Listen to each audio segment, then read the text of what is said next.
High বন্ধুরা, প্রত্যেক দিনের মতন আজও চলে এলাম রান্না করতে।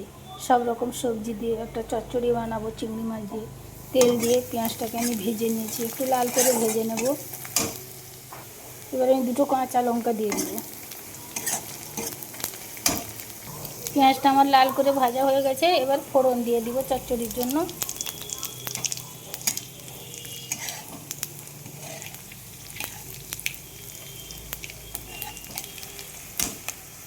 এবার কেটে রাখা সবজি দিয়ে দিলাম। আমি জল দেব না, এমনি রান্না করব ঢাকা দিয়ে দিয়ে। চচ্চড়ি ঢাকা দিয়ে দিয়ে রান্না করলে খুব ভালো হয়। চচ্চড়িতে জল পড়লে তেমন একটা ভালো লাগে না, চাপা দিয়ে দিয়ে রান্না করলে খুব সুন্দর লাগে চচ্চড়ি।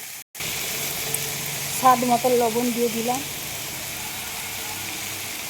হলুদের গুঁড়ো দিয়ে দিলাম,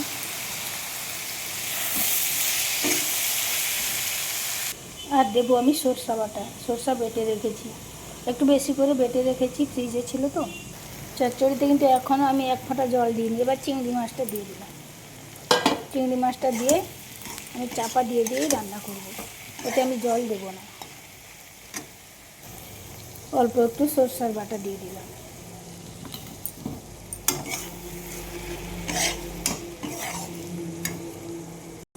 একটা ভালো জিনিস দেখো তোমরা, এই যে টিকটিকি শুয়ে আছে, আমি রান্না করছি, কাঁচের ওপাশেও আছে, দেখছে আমি কেমন রান্না করছি।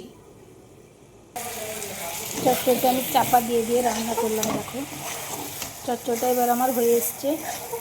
ওপাশে ভাত বসছে, ভাত ফুটছে টকবক করে, আর এ পাশে চচ্চড়ি রান্না করছি। রান্নাটা আমি এখানেই শেষ করব।